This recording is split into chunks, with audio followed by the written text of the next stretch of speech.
ಶ್ರೀ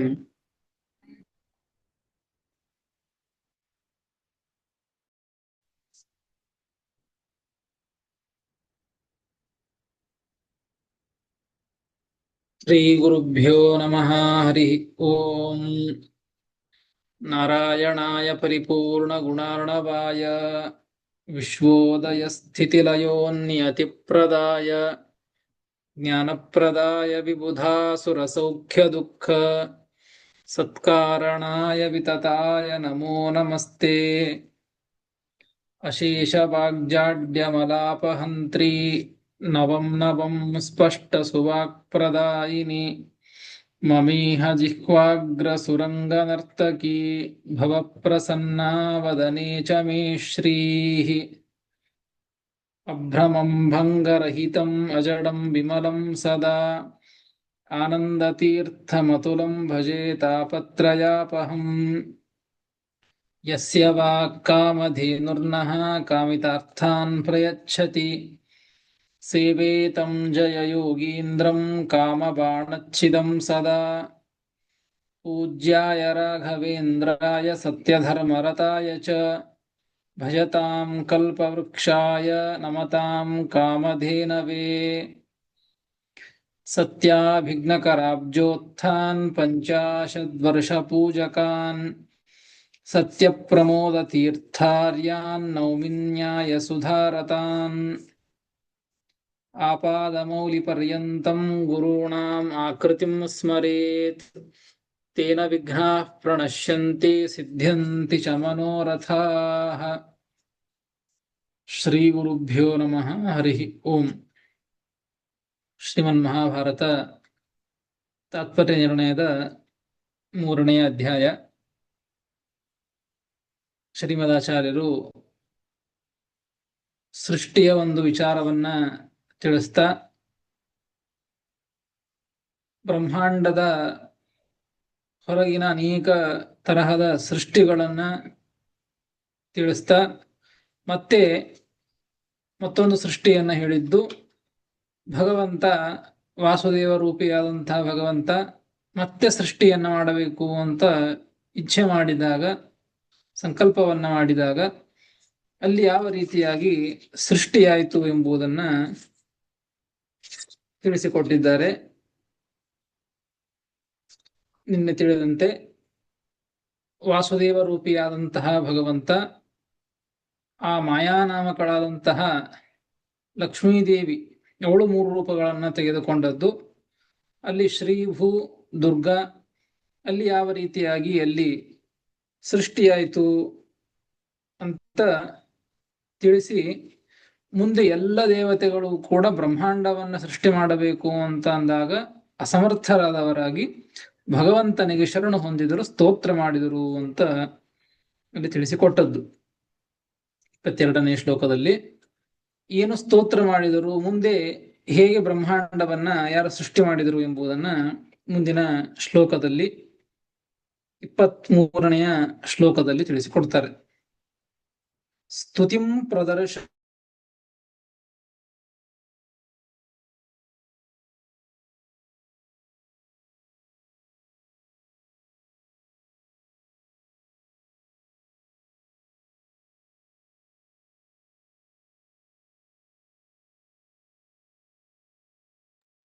ಆಚಾರ್ಯ ಕೇಳಿಸ್ತಾ ಇಲ್ಲ.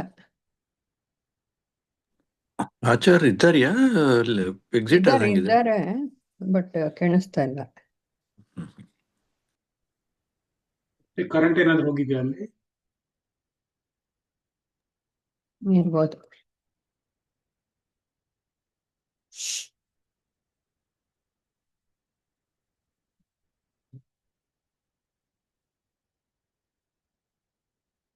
ಇವಾಗ ಡ್ರಾಪ್ ಆಗ್ಬಿಟ್ರು, ಮತ್ತೆ ಬಂದ್ರು.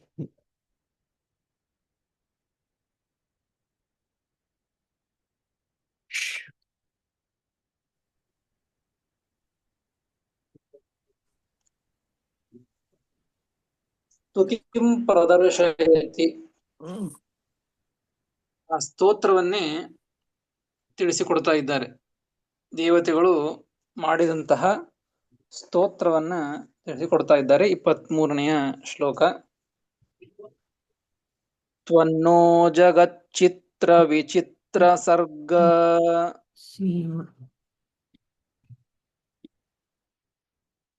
ನಿಸ್ಸೀಮ ಶಕ್ತಿ ಕುರು ಸನ್ನಿಕೇತನಂ ಇತಿ ಇತಿ ಸ್ತುತಸ್ತೈ ಪುರುಷೋತ್ತಮೋऽಸೌ ಸ ವಿಷ್ಣುನಾಮಾಶ್ರಿಯಮಾಪಸೃಷ್ಟಯೇ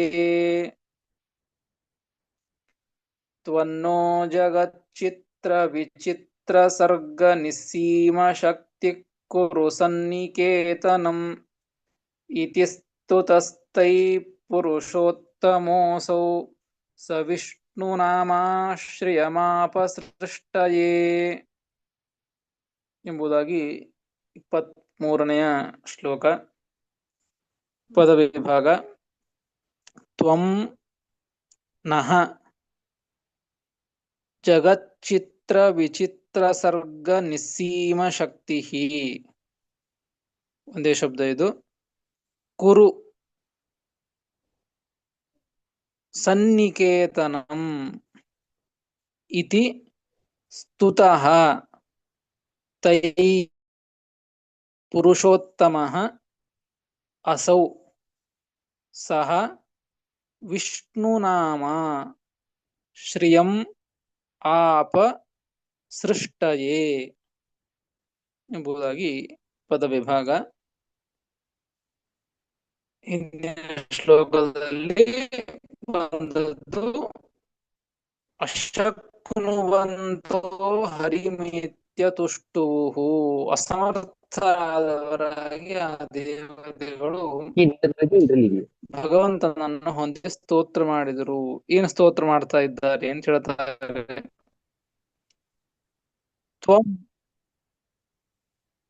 ಏನ್ ಹೇಳಿ? ಆಡಿಯೋ ಸರಿಗಿಲ್ಲ ಆಚಾರ್ಯ. ನಿಮ್ದು ಕರೆಂಟ್ ಏನಾದ್ರು ಹೋಗಿದ್ಯಾ ಗೊತ್ತಿಲ್ಲ. ಈಗ ಸ್ಟೇಬಲ್ ಆಗಿದೆ, ಪರವಾಗಿಲ್ಲ, ಮುಂದುವರಿಸಿರಿ. ಅದೇ ಇದು ನೆಟ್ವರ್ಕ್. ಮಧ್ಯೆ ಮಧ್ಯೆ ಹೋಗ್ತಾ ಇದೆ.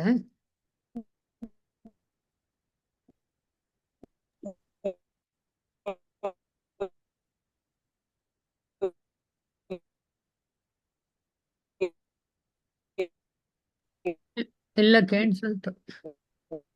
ಆಚಾರ್ಯ, ಡೇಟಾ ಇದರಲ್ಲಿ ಮಾಡುವಾಗ ನೆಟ್ವರ್ಕ್ ಹೋದಾಗ ಸ್ವಲ್ಪ ಕಷ್ಟ ಆಗುತ್ತೆ. ಅದು ಬಾಡಿ ಮೂವ್ಮೆಂಟ್ ಹೆಚ್ಚು ಇಲ್ಲದೆ ಇದ್ದಾಗ ಕರೆಕ್ಟ್ ಆಗಿ ಬರುತ್ತೆ.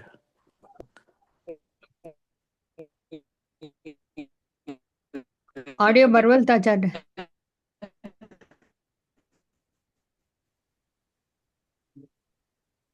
ಏನು ರೆಕಾರ್ಡ್ ಆಗ್ತಾ ಇರಲ್ಲ. ಹೌದು.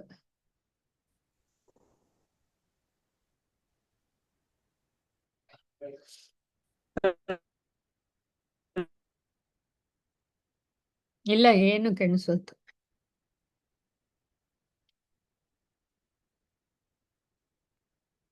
ಆಚಾರ್ ಮತ್ತೆ ರೀಲಾಗಿನ್ ಆಗಿ ಒಂದ್ಸತಿ ಎಕ್ಸಿಟ್ ಆಗಿ.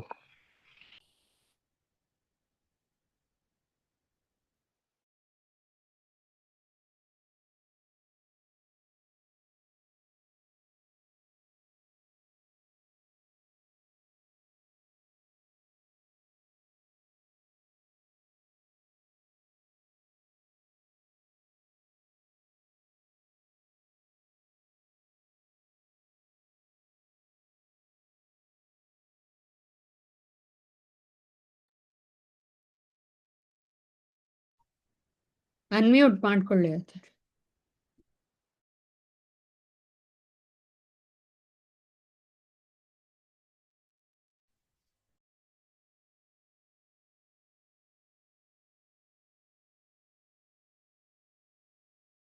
ಮತ್ತೆ ಡ್ರಾಪ್ ಆದ್ರು.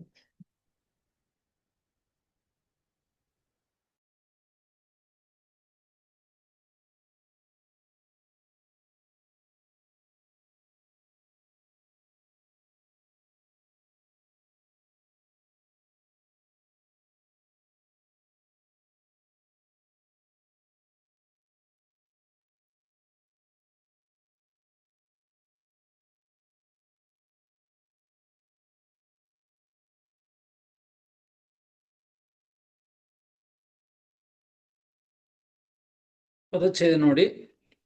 ತ್ವಂ ಪದಚ್ಛೇದ ಆಯ್ತಲ್ಲ. ನೋಡಿ ಮುಂದೆ ಅರ್ಥ. ತ್ವಂ ನಹ, ಆ ದೇವತೆಗಳು ಸ್ತೋತ್ರವನ್ನ ಮಾಡ್ತಾ ಇದ್ದಾರೆ ಭಗವಂತನಿಗೆ. ತ್ವಂ ನಹ ಸನ್ನಿಕೇತನಂ ಕುರು. ಭಗವಂತನೇ, ನೀನು ನಮಗೆ ಒಂದು ಒಳ್ಳೆಯ ಆಶ್ರಯವನ್ನು ನಮಗೆ ಮಾಡಿಕೊಡು ಅಂತ ಕೇಳಿಕೊಳ್ತಾ ಇದ್ದಾರೆ. ನಹ ಸನ್ನಿಕೇತನಂ. ನಿಕೇತನ ಅಂದ್ರೆ ಸ್ಥಾನ, ಇಳಿದುಕೊಳ್ಳಲಿಕ್ಕೆ, ವಾಸ ಮಾಡಲಿಕ್ಕೆ ಯೋಗ್ಯವಾದಂತಹ ಸ್ಥಾನ. ಸನ್ನಿಕೇತನಂ, ಇನ್ನೂ ಶ್ರೇಷ್ಠವಾದಂತಹ ಒಂದು ಸ್ಥಾನವನ್ನ ಕಲ್ಪಿಸಿಕೊಡು ಅಂತ ಕೇಳ್ತಾ ಇದ್ದಾರೆ. ಯಾಕೆ ಅಂತಂದ್ರೆ ಸ್ತೋತ್ರವನ್ನು ಮಾಡ್ತಾರೆ, ಭಗವಂತನಿಗೆ ಸ್ತೋತ್ರ ಮಾಡ್ತಾ ಇದ್ದಾರೆ. ಜಗಚ್ಚಿತ್ರ ವಿಚಿತ್ರ ಸರ್ಗ ನಿಸ್ಸೀಮ ಶಕ್ತಿ. ಭಗವಂತ ನೀನು ಹೇಗಿದ್ದೀಯಾ ಅಂತಂದ್ರೆ ಚಿತ್ರ ವಿಚಿತ್ರವಾದಂತಹ ಜಗತ್ತಿನ ಸೃಷ್ಟಿಯನ್ನ ಮಾಡ್ತಿ. ಜಗಚ್ಚಿತ್ರ ವಿಚಿತ್ರ ಸರ್ಗ, ಜಗತ್ತಿನ ಚಿತ್ರ ವಿಚಿತ್ರಭೂತವಾದಂತಹ ಜಗತ್ತಿನ ಸೃಷ್ಟಿಯನ್ನ ಮಾಡ್ತೀಯ, ಅದನ್ನು ಹೇಳ್ತಾರೆ. ಸನ್ನಿಕೇತನಂ ಸಮೀಚೀನಂ ಗೃಹಂ ಕುರು. ಟಿಪ್ಪಣಿಕಾರ ಬರೀತಾರೆ, ಸಮೀಚೀನಂ ಗೃಹಂ ಕುರು, ನಮಗೆ ಸಮೀಚೀನವಾದಂತಹ ಒಳ್ಳೆಯ ಒಂದು ಗೃಹವನ್ನ ನಿರ್ಮಾಣ ಮಾಡಿಕೊಡು, ಆಶ್ರಯವನ್ನ ನಿರ್ಮಾಣ ಮಾಡಿಕೊಡು. ಅದು ಹೇಗೆ ಅಂತಂದ್ರೆ, ಯಾಕೆಂದ್ರೆ ಕಥಂ ಭೂತಃ ತ್ವಂ, ನೀ ಯಾವ ತರಹ ಇದ್ದಂತಹ ನೀನು ನಮಗೆ ಗೃಹವನ್ನ, ಆಶ್ರಯವನ್ನ ನಿರ್ಮಾಣ ಮಾಡಿಕೊಡಬೇಕು ಅಂದ್ರೆ ಜಗಚ್ಚಿತ್ರ ವಿಚಿತ್ರ ಸರ್ಗ ನಿಸ್ಸೀಮ ಶಕ್ತಿ. ಜಗತಃ ಚಿತ್ರ ಅಂದ್ರೆ ಆಶ್ಚರ್ಯ ರೂಪ, ಮತ್ತು ವಿಚಿತ್ರ ಅಂದ್ರೆ ನಾನಾ ಪ್ರಕಾರ. ನೋಡಿ, ಜಗತ್ತು ಹೇಗಿದೆ ಅಂದ್ರೆ ಭಗವಂತ ಮಾಡಿದಂತಹ, ಸೃಷ್ಟಿ ಮಾಡಿದಂತಹ ಈ ಜಗತ್ತು, ಇದು ಕೆಲವು ಸ್ಥಳಗಳನ್ನು ನೋಡೋದಾಗಲಿ, ಕೆಲವು ವಸ್ತುಗಳನ್ನ ನೋಡೋದಾಗಲಿ, ಆಗ ನಮಗೆ ಚಮತ್ಕಾರ, ಆಶ್ಚರ್ಯ ಅನಿಸ್ತದೆ. ಎಷ್ಟು ವಿಚಿತ್ರವಾಗಿ ಭಗವಂತನ ಜಗತ್ತಿನ ಸೃಷ್ಟಿ ಇದೆ. ಇದು ಚಿತ್ರ ಎಂಬುದಕ್ಕೆ ಅರ್ಥ. ಚಿತ್ರ ಎಂಬುದಕ್ಕೆ ಆಶ್ಚರ್ಯ ರೂಪ ಅಂತ ಅರ್ಥ. ಏನು, ಭಗವಂತನ ಸೃಷ್ಟಿ ವಿಚಿತ್ರವಾಗಿ ಇರ್ತದೆ, ಆಶ್ಚರ್ಯ ರೂಪವಾದಂತಹದ್ದು ಇರ್ತದೆ. ವಿಚಿತ್ರ ಎಂಬುದಕ್ಕೆ ನಾನಾ ಪ್ರಕಾರ, ನಾನಾ ರೀತಿಯಾದಂಥದ್ದು ಇರ್ತದೆ. ಜಗತ್ತಿನೊಳಗೆ ಅನೇಕ ರೀತಿಯಾದಂತಹ ವಸ್ತುಗಳ, ಪದಾರ್ಥಗಳ ಸೃಷ್ಟಿಯನ್ನು ಭಗವಂತ ಮಾಡಿದ್ದಾನೆ. ಹೀಗಾಗಿ ಆಶ್ಚರ್ಯವನ್ನ ಹುಟ್ಟಿಸುವಂತಹ, ನಾನಾ ರೀತಿಯಾಗಿ ಇರುವಂತಹ ಈ ಭಗವಂತನ ಏನು ನಿನ್ನ ಸೃಷ್ಟಿ ಏನಿದೆಯಲ್ಲ, ಇದು ಈ ಸೃಷ್ಟಿ, ಇದು ನಿನ್ನ ಸೃಷ್ಟಿ, ಇದು ಏನಿದೆ ಅಂದ್ರೆ ಇದು ನಿಸ್ಸೀಮ ಶಕ್ತಿ. ನೀ ಹೇಗೆ ಮಾಡಿದ್ದೀ ಜಗತ್ತನ ಸೃಷ್ಟಿಯನ್ನ ಅಂದ್ರೆ ಅಪಾರವಾದಂತಹ ಶಕ್ತಿಯಿಂದ ಮಾಡಿದ್ದು. ಏನೋ ಒಂದು ಲಿಮಿಟೆಡ್ ಆಗಿ ಇಷ್ಟು ಶಕ್ತಿ ಇದೆ, ಆ ಶಕ್ತಿ ಒಳಗೆ ಕಷ್ಟಪಟ್ಟು ಮಾಡಿದಂತಹ ಈ ಒಂದು ಸೃಷ್ಟಿ ಅಂತ ಅರ್ಥ ಅಲ್ಲ.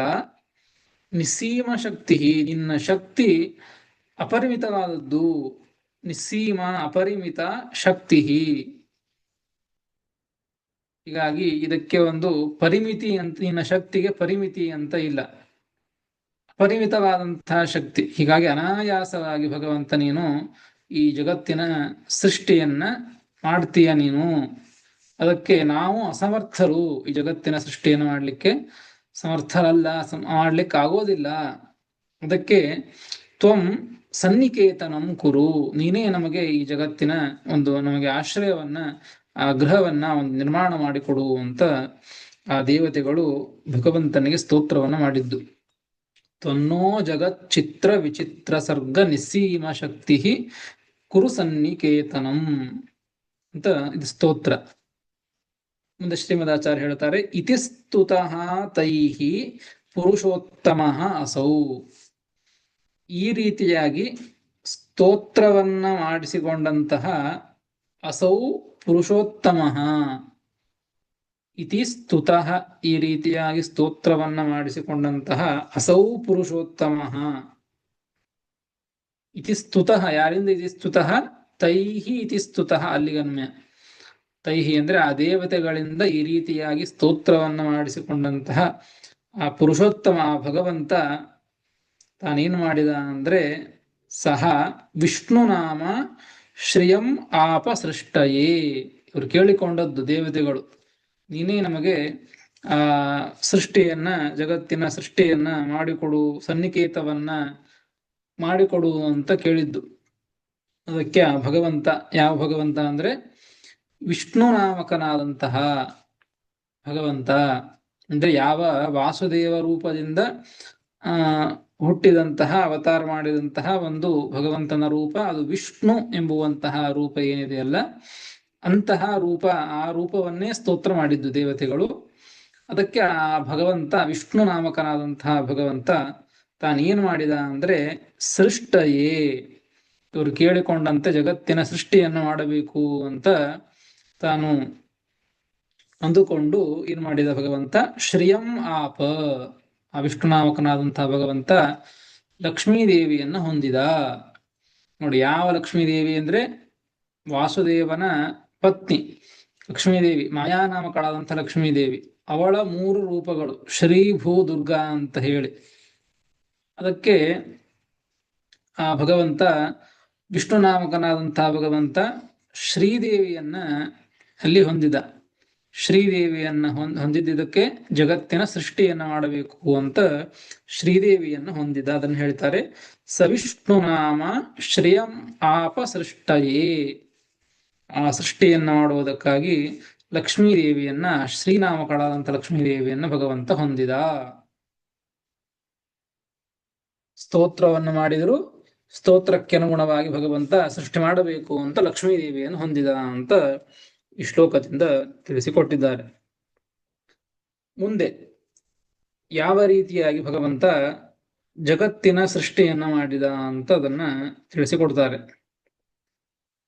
24ನೇ ಶ್ಲೋಕ, ಬ್ರಹ್ಮಾಂಡವನ್ನು ಹೇಗೆ ಸೃಷ್ಟಿ ಮಾಡ್ತಾನೆ, ಬ್ರಹ್ಮಾಂಡದ ಒಳಗೆ ಹೇಗೆ ಭಗವಂತ ಸೃಷ್ಟಿಯನ್ನ ಮಾಡ್ತಾನೆ ಎಂಬುದನ್ನ ಮುಂದಿನ ಶ್ಲೋಕದಲ್ಲಿ ತಿಳಿಸಿಕೊಟ್ಟಿದ್ದಾರೆ. ಸುಷಾವಸೈವಾಂಡಮಧೋಕ್ಷಜಸ್ಯ ಶುಷ್ಮಂ ಹಿರಣ್ಯಾತ್ಮಕಮಂಬುಮಧ್ಯೆ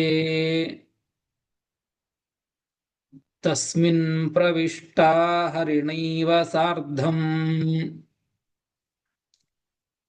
ಸರ್ವೇ ಸುರಾಸ್ತಸ್ಯ ಬಭೂವ ನಾಭೇಃ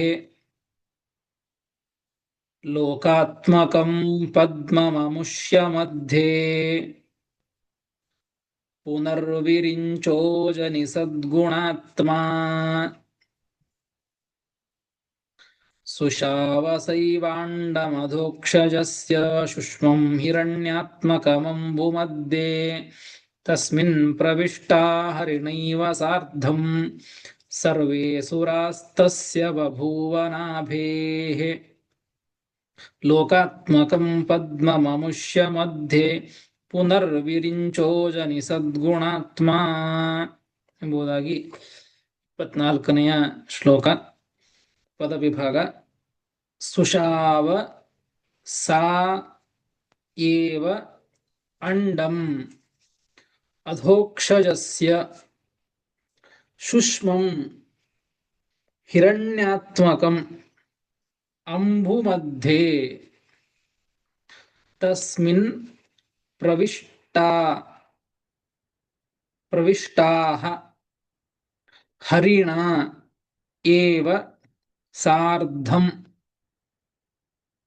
ಸರ್ವೇ ಸುರಾಃ ತಸ್ಯ ಬಭೂವ ನಾಭೇಃ ಲೋಕಾತ್ಮಕಂ ಪದ್ಮಂ ಅಮುಷ್ಯ ಮಧ್ಯೆ ಪುನಃ ವಿರಿಂಚಃ ಅಜನಿ ಸದ್ಗುಣಾತ್ಮ ಎಂಬುದಾಗಿ ಪದವಿಭಾಗ. ಭಗವಂತ ಲಕ್ಷ್ಮೀದೇವಿಯನ್ನ ಹೊಂದಿದ ಅಂತ ಹಿಂದಿನ ಶ್ಲೋಕದಲ್ಲಿ ಬಂದದ್ದು. ಮುಂದೇನಾಯಿತು ಅಂದ್ರೆ ಸುಷಾವಸೈವಾಂಡ ಮಧೋಕ್ಷಜಸ್ಯ ಶುಷ್ಮಂ ಹಿರಣ್ಯಾತ್ಮಕ ಅಂಬು ಮಧ್ಯೆ. ಲಕ್ಷ್ಮೀದೇವಿಯನ್ನ ಹೊಂದಿಯಾದ ಮೇಲೆ ಆ ಲಕ್ಷ್ಮೀದೇವಿ ತಾನೇನು ಮಾಡಿದ್ಲು ಅಂದ್ರೆ ಬ್ರಹ್ಮಾಂಡವನ್ನ ತಾನು, ಆ ಭಗವಂತ ಲಕ್ಷ್ಮೀದೇವಿಯನ್ನು ಹೊಂದಿದ. ಮುಂದೆ ಆ ಲಕ್ಷ್ಮೀದೇವಿ ಸಾ ಏವ, ಸಾ ಅಂದ್ರೆ ಆ ಶ್ರೀನಾಮಕಳಾದಂತಹ ಲಕ್ಷ್ಮೀದೇವಿಯೇನೆ ಅಧೋಕ್ಷಜಸ್ಯ, ಆ ಆ ಭಗವಂತ ಏನು ಲಕ್ಷ್ಮೀದೇವಿಯನ್ನ ಹೊಂದಿ ತನ್ನ ವೀರ್ಯವನ್ನ ಲಕ್ಷ್ಮೀದೇವಿಯಲ್ಲಿ ಇಟ್ಟಾಗ ಆ ಲಕ್ಷ್ಮೀದೇವಿ ತಾನು ಆ ವೀರ್ಯವನ್ನ ಎಂತಹ ವೀರ್ಯ ಅಂದ್ರೆ ಅದು ಶುಷ್ಮ ಅಂದ್ರೆ ವೀರ್ಯ ಅಂತ ಅರ್ಥ. ಎಂತಹದ್ದು ಅಂದ್ರೆ ಹಿರಣ್ಯಾತ್ಮಕಂ,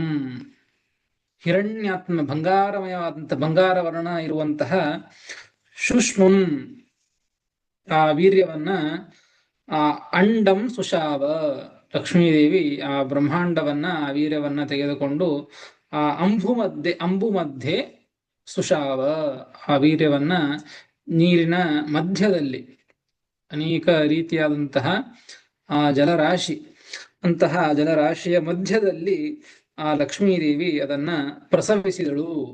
ಆ ವೀರ್ಯವನ್ನ ಬಂಗಾರಮಯವಾದಂತಹ ಸ್ವರ್ಣಾತ್ಮಕವಾದಂತಹ ಆ ವೀರ್ಯವನ್ನ ನೀರಿನೊಳಗೆ ಅದನ್ನ ಪ್ರಸವಿಸಿದ್ಲು.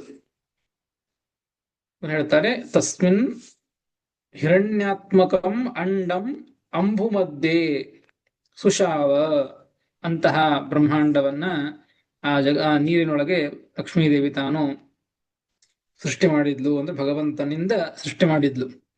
ಹಾಗಾಗಿ ಅಲ್ಲಿ ಬ್ರಹ್ಮಾಂಡ ಹುಟ್ಟಿಕೊಂಡಿತು. ಸುಷಾವ ಸೈವಾಂಡ ಮಧೋಕ್ಷಜಸ್ಯ ಸುಷ್ಮಂ ಹಿರಣ್ಯಾತ್ಮಕಮಂಬು ಮಧ್ಯೆ, ಹೀಗೆ ಬ್ರಹ್ಮಾಂಡದ ಸೃಷ್ಟಿಯಾಯಿತು. ಮುಂದೆ ಏನಾಯಿತು? ಬ್ರಹ್ಮಾಂಡ ಸೃಷ್ಟಿಯಾಯಿತು. ಬ್ರಹ್ಮಾಂಡ ಸೃಷ್ಟಿ ಆದ ಮೇಲೆ ತಸ್ಮಿನ್ ಪ್ರವಿಷ್ಟಾ ಹರಿಣೈವ ಸಾರ್ಧಂ ಸರ್ವೇ ಸುರಾಸ್ತಸ್ಯ ಬಭೂವ ನಾಭೇಹೇ. ಹಿಂದೆ ತತ್ವಾಭಿಮಾನಿ ದೇವತೆಗಳು ಬ್ರಹ್ಮಾಂಡವನ್ನ ಸೃಷ್ಟಿ ಮಾಡ್ಲಿಕ್ಕಾಗೋದಿಲ್ಲ, ಅಸಮರ್ಥರು ಅಂತ ತಾವು ಭಗವಂತನಿಗೆ ಶರಣು ಹೊಂದಿ ಸ್ತೋತ್ರವನ್ನು ಮಾಡಿದ್ದು. ಈ ಬ್ರಹ್ಮಾಂಡ ಸೃಷ್ಟಿಯನ್ನು ಭಗವಂತನೇ ಮಾಡಿದ.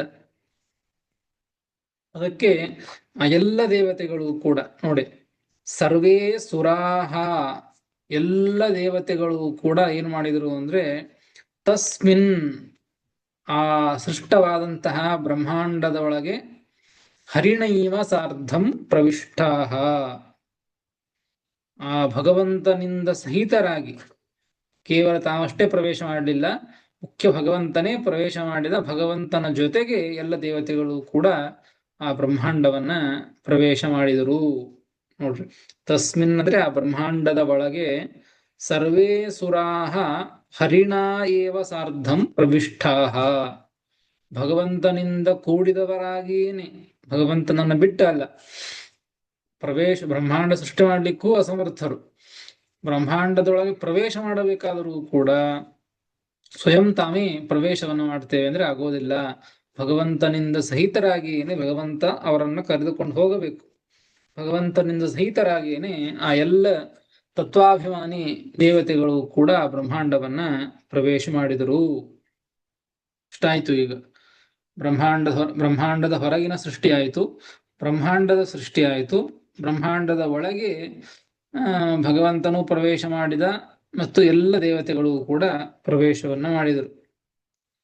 ಮುಂದೆ ಬ್ರಹ್ಮಾಂಡದ ಒಳಗೆ ಇನ್ನು ಸೃಷ್ಟಿ ಆಗಬೇಕು. ಮುಂದೆ ಏನಾಯ್ತು? ಭಗವಂತ ಏನ್ ಮಾಡಿದ ಅಂತಂದ್ರೆ ಮುಂದೆ ನೋಡಿ, ತಸ್ಯ ಬಭೂವನಾಭೇಹೆ ಲೋಕಾತ್ಮಕಂ ಪದ್ಮಂ. ತಸ್ಯ ಅಂದ್ರೆ ಏನು ಭಗವಂತ ನೋಡಿ, ಒಂದು ಹೇಳ್ತಾರೆ ಮುಂದಿನ ಶ್ಲೋಕಕ್ಕೆ ಅವತಾರಿಕೆ ಏನ್ ಹೇಳ್ತಾರೆ, ತಸ್ಯ ಬಭೂವನಾಭೇಹೆ, ಅಲ್ಲಿಂದ ಇದಕ್ಕೆ ಅವತಾರಿಕೆ ಏನ್ ಹೇಳ್ತಾರೆ, ಅಂಡಾಂತಹ ಸೃಷ್ಟಿಂ ಆಹ.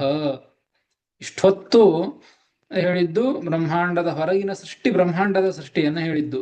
ಇನ್ನು ಮುಂದೆ ಹೇಳೋದೇನು ಅಂದ್ರೆ ಬ್ರಹ್ಮಾಂಡದ ಒಳಗಿನ ಸೃಷ್ಟಿಯನ್ನ ಹೇಳ್ತಾರೆ. ಅದನ್ನೇ ಇದರಿಂದ ಹೇಳ್ತಾ ಇದ್ದಾರೆ. ತಸ್ಯ ಬಭೂವನಾಭೇಯಿಂದ ಒಳಗಿನ ಸೃಷ್ಟಿಯನ್ನು ಹೇಳ್ತಾ ಇದ್ದಾರೆ.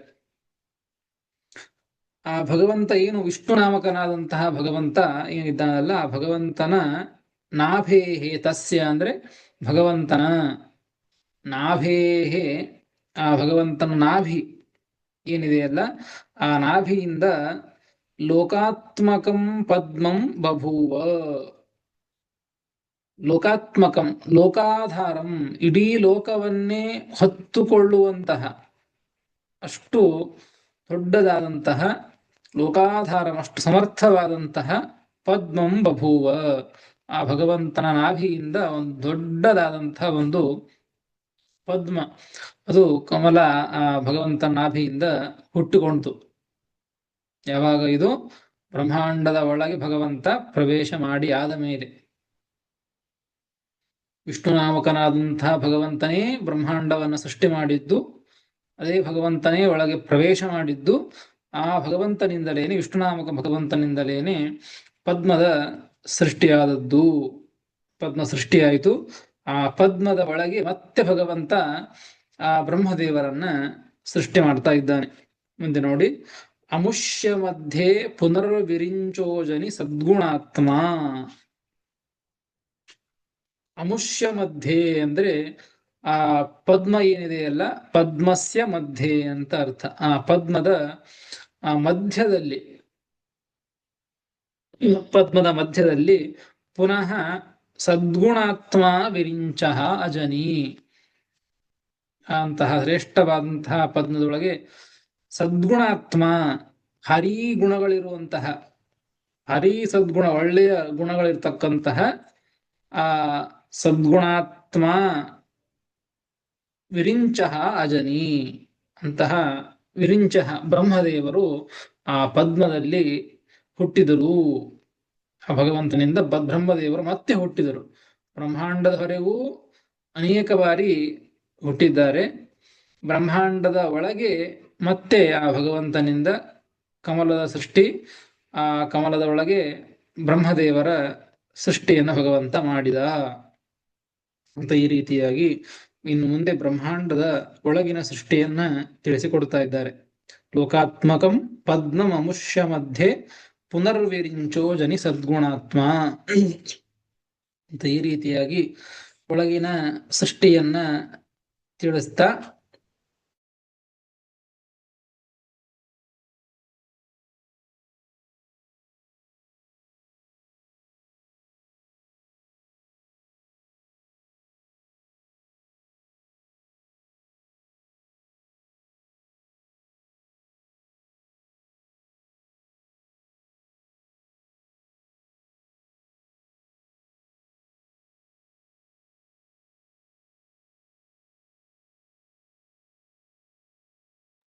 ಏನು ಕೇಳಿಸ್ತಾ ಇಲ್ಲ, 2 ನಿಮಿಷದಂದು.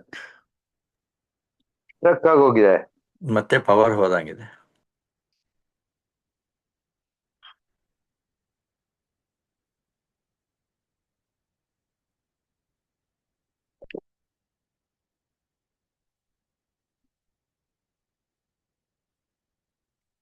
ಡ್ರಾಪ್ ಆಗ್ಬಿಟ್ಟಿದ್ದಾರೆ. ಟೈಮು ಆಯ್ತು, ಏನ್ ಮಾಡೋದು? ಕೃಷ್ಣಾರ್ಪಣ. ಕೃಷ್ಣಾರ್ಪಣಂ. ಹರಿ ಏನು ನಮಸ್ಕಾರ. ಪ್ರಿಯ ನಮಸ್ಕಾರ ಆಚಾರ್ಯ.